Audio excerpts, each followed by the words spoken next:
இப்போ இன்னைக்கான கேள்வி என்ன அப்படின்னா, நீங்க போன எபிசோட்ல வந்து அந்த 10ஆம் இடம் வந்து தொழில் ஸ்தானம், அதாவது தொழில் சம்மந்தப்பட்டது அப்படின்னு சொன்னீங்க.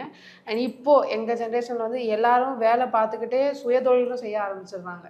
ஸோ அந்த 10ஆம் இட தொழில்ன்றது வந்து இப்போ சுயதொழிலுக்கான அந்த விஷயங்கள், அந்த தொழிலெல்லாம் வந்து இதில தான் அடங்கும். ஸோ இது வந்து இங்க நம்ம தமிழ்நாட்டு, அதே மாரி வெளிநாட்டு இந்த தொழில் சம்மந்தப்பட்ட இதுக்கு வந்து கொஞ்சம் பதில் சொல்லுங்கய்யா. அந்த தொழில் எப்படி இருக்கும்? சுயதொழில் செய்றதெல்லாம். சரி சரி நீ சொல்கிறது வந்து நான் புரிஞ்சுக்கிட்டேன். நான் புரிஞ்சுக்கிட்டதை சொல்கிறேன், சரியானு மட்டும் சொல்லு. சரிங்கய்யா. ஒருத்தர் சொந்த தொழில் செய்வானா செய்ய மாட்டானா? ஆ. ஒருவன் வெளிநாட்டு யோகா அவனுக்கு இருக்கா இல்லையா? அதானே? ஆமாங்கய்யா. ரைட், சொல்கிறேன். அன்பர்களே, 10ஆம் இடம் தொழில் ஸ்தானம் பார்த்தோம். இந்த 10ஆம் இடத்து அதிபதி யாருடைய நட்சத்திரம் ஏறினானோ அவன் இருக்கும் இடத்தை வைத்து அந்த தொழில் நாம் நிர்ணயிக்க வேண்டும் என்றும் பார்த்தோம். அப்படி பார்க்கும்போது 10ஆம் வீட்டுக்கு அதிபதி யாருடைய நட்சத்திரம் பெற்றானோ அவன் உபய வீடுகளில் இருந்தாள். உபய வீடுகள் என்று சொன்னால் மிதுனம், கன்னி, தனுசு, மீனம், இந்த வீடுகளில் இருந்தார். அவர் சொந்தமாக தொழில் செய்து முன்னுக்கு வருவார். அப்படி அந்த இடத்தை பார்க்கும்போது அது யாருடைய வீடு என்று பார்க்க வேண்டும். அதாவது 10குடையவன் ஏறிய நட்சத்திரத்து அதிபதி யாருடைய வீட்டில் இருக்கிறானோ அந்த வீட்டுக்குடைய கிரகத்தை பார்க்க வேண்டும். அது சம்பந்தமான விஷயங்களில் சொந்த தொழில் செய்வான். ஆக உபய வீடுகளில் இருந்தால் சொந்த தொழில் செய்வான்.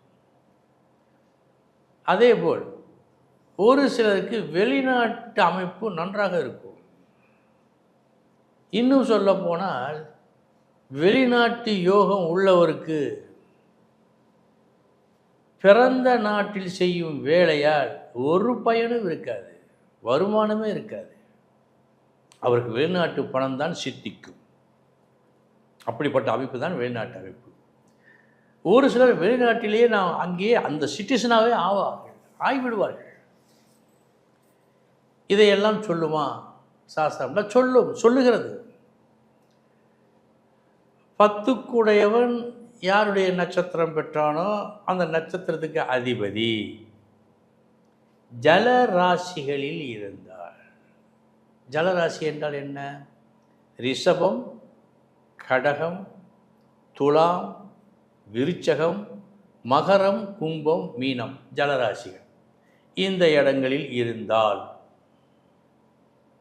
அன்னாருக்கு வெளிநாட்டில் வேலை செய்யும் பாக்கியம் ஏற்படும். சிம்மத்தில் இருந்தால் பாலைவன நாடுகளில் வேலை செய்வார். அரபு கண்ட்ரி, அங்கே வேலை செய்வார். இது 10குடையவனுடைய அம்சம். லக்னாதிபதிக்கும் இந்த நிலை ஏற்பட்டார். லக்னாதிபதி யாருடைய நட்சத்திரம் பெற்றானோ அந்த நட்சத்திரத்தை அதிபதி இந்த ஜலராசியில் இருந்தால் அந்த நாட்டு பிரஜையாவார், ஜோதிடம் சொல்லுகிறது. ஆக 10ஆம் இடம்தான் தொழில் ஸ்தானத்திற்கு உகந்த ஒரு இடம்.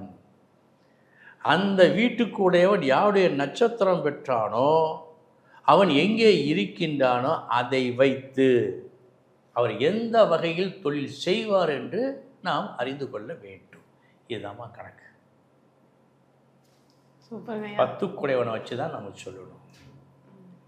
அவன் 10குடையவன் வந்து வெளிநாட்டு யோகா அமைப்பு இருந்ததுன்னு சொன்னால் அவன் அங்கே இருந்தால் தான் நல்லா இருப்பான், இங்கே வந்து சம்பாதிக்க மாட்டான். அதையும் நம்ம பார்த்துக்கணும். அப்படிப்பட்ட ஆள் அனுப்பிச்சிட வேண்டியதான். ஏன்னா உத்தியோகம் புருஷ லட்சணம். 10ஆம் இடத்தில் பாம்பையாவது பழுதையாவது போடணும். ஏதாவது ஒரு வேலை செஞ்சு தான் ஆகணும். ஒவ்வொருத்தரும் ஆணாக பிறந்தால் அவன் கண்டிப்பாக பொருள் ஈட்ட வேண்டும், ஏதேனும் ஒரு உழைப்பினை செலுத்தி. இதுதான் அறநூலும் சொல்லுது, ஜோதிடமும் சொல்லுது. ஆக அந்த ஜலராசியிலிருந்தால் வெளிநாட்டு பணத்தை அனுபவிக்கும் பாக்கியம் ஏற்படும். தெரிஞ்சிட்டியாமா? நீ வெளிநாடு போறியா? இல்லை, எனக்கு பார்க்கணும். 10ஆம் இடத்துல பார்த்து சொல்லுங்க. சொல்கிறேன். ஸோ கண்டிப்பாக இந்த வீடியோ உங்களுக்கு பயனுள்ளதாக இருக்கும் நாங்கள் நம்புகிறோம் நேர்களே. ஸோ இந்த மாதிரி அடுத்தடுத்த வீடியோஸ் வந்து உங்களுக்கு பார்க்கணும் அப்படின்னு ஆசைப்பட்டால் விதியே மதியாக்கும் சேனலை மறக்காமல் சப்ஸ்கிரைப் பண்ணுங்கள், லைக் பண்ணுங்கள், கமெண்ட் பண்ணுங்கள், ஷேர் பண்ணுங்கள். உங்களுடைய கேள்விகளை தாராளமாக கமெண்ட் பண்ணுங்கள். ஐயா அதுக்கான விடைகள் தாராளமாக சொல்லுவார். இதே மாதிரி அடுத்த வீடியோவில் பார்க்கலாம். அதுவரை நன்றி, வணக்கம்.